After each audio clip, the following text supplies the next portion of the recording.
அனைவருக்கும் வணக்கம். இன்று ஒரு மாமனிதன் நம்மை விட்டு பிரிந்து விட்டார். திரு விஜயகாந்த் அவர்கள் கிட்டத்தட்ட 6 ஆண்டுகள் தனது உடல் ஆரோக்கியத்துடன் போராடி இன்று நம்மை விட்டு பிரிந்து விட்டார்.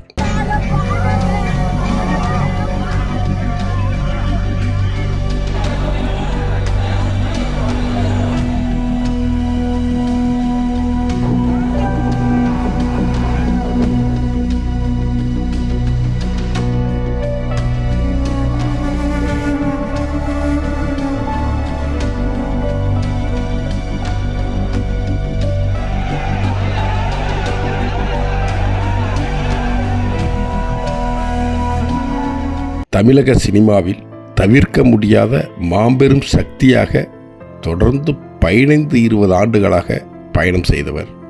ஏழைகளின் பசியறிந்த ஒரு மாமனிதன். இந்த தமிழக அரசியலுக்குள் அடியெடுத்து வைத்து ஏதாவது சாதித்துவிட மாட்டோமா என்ற, இந்த மக்களுக்கு ஏதாவது செய்துவிட மாட்டோமா, ஏதாவது இந்த தமிழகத்தில் மாற்றத்தை கொண்டுவிட மாட்டோமா என்ற இயக்கத்தில், என்ற நம்பிக்கையில் தமிழக அரசியலில் காலடி எடுத்து வைத்தார். திரு கருணாநிதி அவர்களும் செல்வி ஜெயலலிதா அவர்களும் உயிரோடு இருந்த பொழுதே, அவர்கள் ஆக்டிவாக பாலிடிக்ஸ் செய்து கொண்டிருந்த பொழுதே அரசியலுக்குள் நுழைந்து இருவரையும் எதிர்த்து அரசியல் களம் கண்டு ஒரு மாபெரும் அரசியல் மாற்றத்தை ஏற்படுத்த வேண்டும் என்று போராடினார். திராவிட முன்னேற்றக் கழகம் ஆட்சியில் இருந்த பொழுது அவரது திருமண மண்டபத்தை வேண்டுமென்றே இடித்து நாசமாக்கினார்கள். அப்பொழுது அவர் பேசிய வார்த்தைகள் காதுகளில் ஒலித்து கொண்டே இருக்கிறது. என் குடலை அருந்து வெளியில் தொங்குறாப்புல நான் ஃபீல் பண்ணுறேன். இதை நான் ஊரை அடித்து உலையில் போட்டு காசு சேர்த்து இந்த சொத்தை வாங்கி இந்த கல்யாண மண்டபத்தை கட்டலை. என் சொந்த காசில், என் உழைப்பில் ராப்பகலாக உழைச்சி சம்பாதிச்ச காசில் கட்டினேன் அப்படின்னு அன்னைக்கு பேசியிருந்தார். அது இப்போ காதுகளில் ஒலித்து கொண்டே இருக்கிறது. திராவிட முன்னேற்றக் கழகம் அரசியல் ரீதியாக தங்களை பிடிக்காதவர்களை என்ன வேண்டுமானாலும் செய்யும் என்பதற்கு விஜயகாந்த் அவர்களுக்கு நடந்த இந்த கல்யாண மண்டப இடிப்பு ஒரு மிகப்பெரிய சான்று. அப்புறம் தொடர்ந்து விஜயகாந்த் அவர்கள் திமுகவால் துன்புறுத்தப்பட்டதன் காரணமாக அவர் அதிமுகவுடன் கூட்டணி வைக்க வேண்டிய கட்டாயத்திற்குள் தள்ளப்பட்டார். அதாவது எதிரிக்கு எதிரி நண்பன் என்ற அடிப்படையில் அவர் அதிமுகவுடன் கூட்டணி சேர வேண்டிய நிலை ஏற்பட்டது. அதற்கு மறைந்த அரசியல் மாமேதை துக்ளக் ஷோ ராமசாமி அவர்கள் பெரும் பங்காற்றினார் என்று கூறினால் அது மிகையாகாது. தனியாக நின்றே முதல் தேர்தலில் ஒரு சீட்டு இவர் மட்டும் வெற்றி பெற்றார். விருத்தாசலத்தில் இவருடைய சொந்த மாவட்டம் மதுரையாக இருந்தாலும், சொந்த மண் மதுரை மண்ணாக இருந்தாலும், இவர் விருத்தாசலத்தில் போட்டியிட்டு மாபெரும் வெற்றி வாகை சூடினார். ஆனால் அடுத்த சட்டமன்ற தேர்தலிலேயே இவர் அதிமுகவுடன் கூட்டணி வைப்பதற்கான நெருக்கடி ஏற்பட்டது என்றே சொல்ல வேண்டும். ஏனென்றால் தன் பொது எதிரியை வீழ்த்துவதற்கு இன்னொரு எதிரியுடன் சேர்வது தவறில்லை என்ற அடிப்படையில் அவர் அதிமுகவுடன் கூட்டணி வைத்து எதிர்க்கட்சி தலைவராக அன்று சட்டசபையில் அமர்ந்தார். ஆனால் இவரது போக்கிற்கும் ஊழல் அதிமுக ஆட்சி அதிகாரத்திற்கும் ஒத்துப்போக முடியவில்லை. அதனால் அதிமுக ஆட்சி அமைந்த ஓரிரு மாதங்களிலேயே இவருக்கும் அதிமுகவிற்கும் செல்வி ஜெயலலிதாவிற்கும் முட்டல் மோதல்கள் அதிகரித்தன. அதன் பிறகு அதிமுக இவரை மிகப்பெரிய அளவில் பழி வாங்கியது. இவரது சட்டமன்ற உறுப்பினர்களை விலை கொடுத்து வாங்கியது. இவரோடு திரைத்துறையில் இணைந்து பயணித்த அருண் பாண்டியன் போன்றவர்களே இவரது முதுகில் குத்திவிட்டு அதிமுகவின் பக்கமாக ஓடினார்கள். அவ்வளவு துரோகத்தையும் சந்தித்து நீடித்து நிலைத்து 2 திராவிட கட்சிகளும் சமதூரத்தில் வைத்து எதிர்த்து அரசியல் செய்து கொண்டிருந்தார். மாபெரும் 3வது அரசியல் சக்தியாக உருவாகியிருக்க வேண்டிய திரு விஜயகாந்த் அவர்களை ஆண்டவன் இந்த கஷ்டப்படுத்தி இருக்கக்கூடாது. ஆண்டவன் மீது எனக்கு சிறிது கோபம் கூட வருகிறது. ஒரு நல்ல மனிதனை, ஒரு மனிதநேயமிக்க ஒரு தலைவனை உடல் ரீதியாக அவருக்கு துன்பங்கள் ஏற்பட்டு, உடல்நலக்குறைவு ஏற்பட்டு பல்வேறு இன்னல்களையும் சிக்கல்களையும் சந்தித்து கொண்டிருந்தார். அவர் மிகப்பெரிய அளவில் மன உளைச்சல் ஏற்பட்டது. அந்த மன உளைச்சலின் காரணமாகவே அவருக்கு உடல்நிலையும் பாதிக்கப்பட்டது என்றே நான் கருதுகின்றேன். அந்த மன உளைச்சலுக்கு காரணம் 2 திராவிட கட்சிகளும் தான் என்பது எனது நேரடியான குற்றச்சாட்டு. அவர்கள் பத்திரிகையாளர்களை விலைக்கு வாங்கி சில ஊடகவியலாளர்களை விலைக்கு வாங்கி அவர்கள் மூலம் திரு விஜயகாந்த் அவர்களை ஒரு அரசியல் கோமாளி போலவும் அரசியல் பஃபூன் போலவும் சித்தரிப்பதற்கான அனைத்து முயற்சிகளையும் செய்தனர். அதற்கு நடுநிலையாக செயல்பட வேண்டிய, ஜனநாயகத்தின் 4வது தூணாக செயல்பட வேண்டிய பத்திரிகை துறையினர் திராவிட கட்சியினரால் விலைக்கு வாங்கப்பட்டு விஜயகாந்த் பலிகாடாக்கப்பட்டார். அவரை ஒவ்வொரு முறை பத்திரிகையாளர் சந்திப்பின் போதும் அவரை மனரீதியாக துன்பப்படுத்தி, அவரை கோபப்படுத்தி, அவருக்கு என்ன செய்தால் கோபம் வரும் என்பதை தொடர்ந்து இந்த பத்திரிகையாளர்கள் செய்து கொண்டே இருந்தனர். அவருக்கு அரசியலுக்கு வந்த அதே காலகட்டத்தில் தான் யூடியூப்பில் அரசியல் பேசும் கலாச்சாரமும் உருவாகியது. யூடியூப்பில் இருக்கக்கூடிய சில யூடியூபர்களும் இதே வேலையை தொடர்ந்து திமுகவிற்காகவும் அதிமுகவிற்காகவும் தொடர்ந்து விஜயகாந்திடம் செய்து கொண்டே இருந்தார்கள். அது அவருக்கு மிகப்பெரிய மன உளைச்சலை ஏற்படுத்தியது. அவர் ஒரு பத்திரிகையாளரை பார்த்து மிகப்பெரிய செயலை ஒன்று செய்தார். அது மிகப்பெரிய அளவில் அவர் மீது விமர்சனத்தை வைத்தாலும் அவர் செய்த செயல் அன்றும் சரி, இன்றும் சரி, என்றும் சரி, என்னால் ஏற்றுக்கொள்ளக்கூடியதே. பத்திரிகையாளர்களை பார்த்து காரி உமிழ்ந்தார் திரு விஜயகாந்த் அவர்கள். காரி உமிழக்கூடிய அளவிற்கு தான் பத்திரிகை தர்மத்தை கடைபிடித்தனர் அந்த பத்திரிகையாளர்கள். இந்த கேள்வி நீங்க ஜெயலலிதா போய் கேட்க முடியுமா? கேட்கவே மாட்டீங்கல்ல, பயப்படுவீங்க பத்திரிகையாளர்களை. குறிப்பிட்ட ஒரு அஜெண்டாவை ரெடி செய்து கொண்டு இப்படிப்பட்ட வேலைகளை தொடர்ந்து பத்திரிகையாளர்கள் விஜயகாந்திற்கு எதிராக தமிழக அரசியல் களத்தில் பணியாற்றிக் கொண்டே இருந்தார்கள். இதே போலதான் எப்படி விஜயகாந்த் அவர்கள் பத்திரிகையாளர்களால் கார்னர் செய்யப்பட்டாரோ அதே போலதான் இப்பொழுது அண்ணாமலையை அனைத்து பத்திரிகையாளர்களும் கார்னர் செய்து கொண்டே இருக்கிறார்கள். ஆனால் விஜயகாந்த் போல அண்ணாமலையை எளிதாக அவர்களால் வீழ்த்திவிட முடியாது என்பதும் உண்மை. இதையும் இந்த நேரத்தில் பதிவு செய்வது எனது கடமையாக உணர்கிறேன். திரு விஜயகாந்த் அவர்கள் போராடிக்கொண்டே இருந்தார். ஒரு கட்டத்தில் அவருக்கு உடல்நலக்குறைவு ஏற்பட்டு அவரால் எஃபெக்டிவான ஒரு தீரமிக்க அரசியலை முன்னெடுக்க முடியாமல் அவர் முடங்கி போனார். அவர் விட்ட இடத்திலிருந்து திருமதி பிரேமலதா விஜயகாந்த் அவர்கள் அந்த அரசியல் களத்தை உயிர்ப்புடன் வைத்திருந்து விஜயகாந்த் அவர்களின் தொண்டர்களையும் ரசிகர்களையும் ஒரு தாயைப் போல் அரவணைத்து அழைத்து சென்றார்.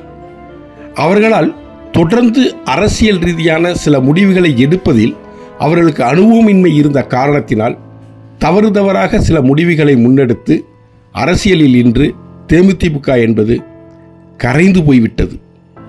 அதை விஜயகாந்த் அவர்களின் ஆன்மா மீட்டெடுத்து தேமுதிக மாபெரும் அரசியல் சக்தியாக தமிழகத்தில் திருமதி பிரேமலதா விஜயகாந்த் தலைமையில் உருவாக்கி தர வேண்டுமாய் ஆண்டவனை வேண்டிக் கொள்வதை விட வேறு ஒன்றும் செய்ய முடியாது நம்மால். திருமதி பிரேமலதா விஜயகாந்த் இந்த பேரிழப்பிலிருந்து தன்னை தேற்றிக்கொண்டு தங்களை நம்பி, தன் கணவரை நம்பி பல லட்சக்கணக்கான இளைஞர்களும் தொண்டர்களும் ரசிகர்களும் தேமுதிகவில் இன்று வரை பயணித்துக் கொண்டிருப்பவர்களுக்கு அன்னையாக இருந்து அவர்களை வழிநடத்த வேண்டும். அதற்கு அவர்களுக்கு மன உறுதியையும் அதற்குரிய வளமும் நலமும் அவர்கள் பெற வேண்டும். அவரது 2 குழந்தைகளுக்கும் எனது ஆழ்ந்த இரங்கல்களை தெரிவித்துக் கொள்கிறேன். 2 பேரும் சினிமா துறையில் வருவதற்கும் நடிகராக உருமாறுவதற்கும் பெருமுயற்சி எடுத்துக்கொண்டிருக்கிறார்கள். சினிமா துறை அவர்களை கைவிட்டுவிடக்கூடாது. அவர்களை அரவணைத்துக் கொள்ள வேண்டும்.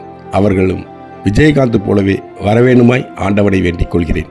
திரு விஜயகாந்த் அவர்கள் சினிமா துறையில் காலடி எடுத்து வைத்த பொழுது ரஜினிகாந்த், கமலஹாசன் என்ற 2 மாபெரும் ஆளுமைகள் சினிமாவை ஆக்கிரமித்திருந்தார்கள். அப்பொழுது சினிமா துறைக்கு வந்த விஜயகாந்த் அவர்களுக்கு இணையான ஒரு நடிகராக உருவெடுத்தார். ஒரே வருடத்தில் கிட்டத்தட்ட 18 படம் விஜயகாந்த் நடித்த படம் ரிலீஸ் ஆகிருக்கு. அவர் ரசிகர்கள் போற்றி கொண்டாடி இருக்கிறாங்க. அதே போல் அவர்கள் அரசியலில் கால் எடுத்து வைக்கும் பொழுது கருணாநிதி, ஜெயலலிதா என்ற 2 ஆளுமைகள் அரசியலில் இருக்கும் பொழுதே அரசியலுக்குள் நுழைந்தவர். அதனாலேயே பல்வேறு துன்பங்களை அனுபவித்தவர். கருணாநிதி ஒரு மாதிரியாக விஜயகாந்தை கொடுமைப்படுத்தினார் என்றால், ஜெயலலிதா அம்மா அவர் மேலே கிட்டத்தட்ட 40க்கும் மேற்பட்ட அவதூறு வழக்குகளை போட்டு அவரை மனரீதியாக சங்கடப்படுத்தி அவரை அரசியலிலிருந்து விரட்ட வேண்டும் என்று முடிவெடுத்தார். அன்று ஜெயலலிதாவின் பி டீமாக செயல்பட்ட கம்யூனிஸ்டுகளும் வைகோவும் சேர்ந்து இவரை முதலமைச்சர் வேட்பாளராக முன்மொழிந்து மக்கள் நல கூட்டணி என்ற பெயரில் ஒரு கூட்டணியை உருவாக்கி இவருக்கு அரசியல் எதிர்காலத்தை அஸ்தமனமாக்கினார்கள் என்று சொன்னால் அது மிகையாகாது. திரு விஜயகாந்தின் அவர்களின் தொண்டர்கள் அவர் பின்னால் எப்போதுமே நின்று கொண்டே இருக்கிறார்கள். பொதுமக்கள் தான் அவரது உண்மையையும் நேர்மையையும் சத்தியத்தையும் தர்மத்தையும் அறிந்து கொள்ளாமல் திமுகவிற்கு மாற்று அதிமுக, அதிமுகவுக்கு மாற்று திமுக என்ற நிலைப்பாட்டிற்குள் சென்று விஜயகாந்த் அவர்களுக்கு தோல்வியை கொடுத்தார்கள். தமிழக மக்களே, ஒரு விஷயத்தை நல்லா தெரிஞ்சுக்கங்க. திமுகவுக்கு மாற்று அதிமுக இல்லை, அதிமுகவுக்கு மாற்று திமுக இல்லை. இதை மாற்ற வேண்டும் என்று துடிப்புடன் அரசியல் களத்திற்கு நான் சொந்த காசை செலவு பண்ணி அரசியல் கட்சி ஆரம்பித்து உங்களுக்காக சேவை செய்ய வந்த விஜயகாந்தை நீங்கள் அரசியலில் புறக்கணித்தது போல் மீண்டும் ஒரு தவறை செய்ய வேண்டாம். திரு அண்ணாமலை அவர்கள் 38 வயது இளைஞர், மிகப்பெரிய போலீஸ் அதிகாரி பதவியை ராஜினாமா செய்துவிட்டு இந்த மண்ணுக்கும் இந்த மக்களுக்கும் சேவை செய்ய வந்திருக்கிறார். அவரையும் புறக்கணித்து பாவத்தை சேர்த்து கொள்ளாதீர்கள். அன்று காமராஜருக்கு செய்த துரோகம் 60 ஆண்டுகளாக உங்களை பாடாய் படுத்தி கொண்டிருக்கிறது. அடுத்து விஜயகாந்துக்கு செய்த துரோகம் 20 ஆண்டுகளாக நீங்கள் துன்பத்தை மட்டுமே ஆட்சியாளர்களால் அனுபவித்துக் கொண்டிருக்கிறீர்கள். மீண்டும் அந்த தவறை செய்யாதீர்கள் என்று அன்புடன் கேட்டுக்கொள்கிறேன். திரையுலகிற்கு திரு விஜயகாந்த் அவர்கள் செய்த மாபெரும் பணி, திரையுலகில் அசைக்க முடியாதவராக இருந்த அந்த மாமனிதனின் பிள்ளைகள் இருவரையும் திரையுலகம் அரவணைத்துக் கொள்ள வேண்டும். நடிகர் சங்கத்துக்கு இருந்த கடனை அடைத்து நடிகர் சங்கத்தை மீட்டெடுத்து மாபெரும் புரட்சியை ஏற்படுத்தியவர் திரு விஜயகாந்த் அவர்கள். அவரது குழந்தைகளும் அவரை போன்றே திரைத்துறையில் மின்ன வேண்டும் என்று, அதற்கான வாய்ப்புகளை ஆண்டவன் அவர்களுக்கு வழங்க வேண்டும் என்று இத்தருணத்தில் ஆண்டவனை வேண்டிக் கொள்கிறேன். திரு விஜயகாந்த் அவர்களுடைய ரசிகர்களையும் அவர்களது தொண்டர்களுக்கும் எனது ஆழ்ந்த இரங்கலையும் எனது ஆழ்ந்த அனுதாபங்களையும் தெரிவித்துக் கொள்கிறேன். மாற்றம் வரும். அந்த மாற்றத்திற்கு விஜயகாந்த் அவர்களை ஆன்மா ஆசீர்வதித்து கொண்டே இருக்கும். மீண்டும் ஒரு முறை திரு விஜயகாந்த் அவர்களின் குடும்பத்தில் உள்ள அனைவருக்கும், அவரது தொண்டர்கள் ரசிகர்கள் அனைவருக்கும் எனது ஆழ்ந்த இரங்கலை தெரிவித்துக் கொள்கிறேன். அன்னாரது ஆன்மா சாந்தியடைய ஆண்டவனை பிரார்த்தித்துக் கொள்கின்றேன். ஒரு மாமனிதன், ஒரு நல்ல நடிகன், ஒரு மிகச்சிறந்த அரசியல்வாதி நம்மை விட்டு பிரிந்து விட்டார். வானத்தைப் போல மனம் படைத்தவர் வானத்திற்கே சென்றாரே, கொடுத்து சிவந்த கேப்டன் இன்று கர்ணனையே வென்றாரே. போய்வாரும் ஏந்தலே எங்கள் கருப்பு நிற காந்தலே. சினிமாவில் அழகியலை சொல்லாமல் அநீதி எதுவென்று சொல்லி நாட்டை திருத்தியவர். அரசியல் களத்தில் அநீதிக்கு எதிராய் நாக்கை துருத்தியவர். உள்ளத்தில் ஒன்றும் ஊடகத்தில் ஒன்றும் என்றும் இவர் சொன்னதில்லை. சிலர் உண்மையை மாற்றி ஊர் குறைத்த போதும் இவர் ஊர்க்குலைந்து சென்றதில்லை. போய்வாரும் ஏந்தலே எங்கள் கருப்பு நிற காந்தலே. உங்கள் படம்தான் வேஷத்திலும் தேசம் என்று குறிப்பெழுதியது. தீவிரவாதிகளை கூட திருத்தி விடலாம் என்று தீர்ப்பெழுதியது. காவலர்கள் தான் கதாநாயகர்கள் என்று கருத்தெழுதியது. நெருப்பின் நிறம் கருப்பு என்று மறுத்தெழுதியது. போய்வாரும் ஏந்தலே எங்கள் கருப்பு நிற காந்தலே. சத்திரியனுக்கு சாவில்லை என்று சொன்னவர் நீர். சரித்திரத்தில் என்றும் சத்திரியன் நீர். வில்லன்கள் காதலித்த கதாநாயகன் நீர். கடலில் மூழ்கியவரை காப்பாற்றிய கேப்டன் நீர். நடிகர் சங்கத்தை கரை சேர்த்த கேப்டன் நீர். நடிகனாய் வாழ்வில் நடிக்க தெரியாத கேப்டன் நீர். பொழுதுபோக்குக்காய் வந்தவனை போலீஸாக்கிய கேப்டன் நீர். பொழுதுபோக்கு படத்திலும் தேச பழுது நீக்கிய கேப்டன் நீர். பலரை கரை சேர்த்த கேப்டன் நீர். என்றும் கைகளில் கரை சேராத கேப்டன் நீர். கரையில்லா நீர் இன்று நீரில் கரைகிறீர். போய்வாரும் ஏந்தலே எங்கள் கருப்பு நிற காந்தலே. நீ வீரத்தின் வித்தாய் இருப்பாய், மக்களின் சொத்தாய் நிலைப்பாய். சத்திரியனாய் மீண்டும் பிறப்பாய். உம் உடலை நெருப்பு எடுத்துக் கொள்ளட்டும், உமது புகழை நாங்கள் எடுத்துக் கொள்கிறோம். போய்வாரும் ஏந்தலே எங்கள் கருப்பு நிற காந்தலே. ஒரு மனுஷன் பிரியும் பொழுது அவன் தாய் அழுதா அவன் ஒரு நல்ல மகன், அவனுடைய பிள்ளைங்க அழுதா அவன் ஒரு நல்ல தகப்பன், அவன் கூட பிறந்தவங்க அழுதா அவன் ஒரு நல்ல சகோதரன், அவன் பிரிவுக்காக ஒரு நாடே அழுதா அவன் ஒரு நல்ல தலைவர். உனக்காக இந்த நாடே அழுவுதப்பா. ஓம் சாந்தி, ஓம் சாந்தி, ஓம் சாந்தி.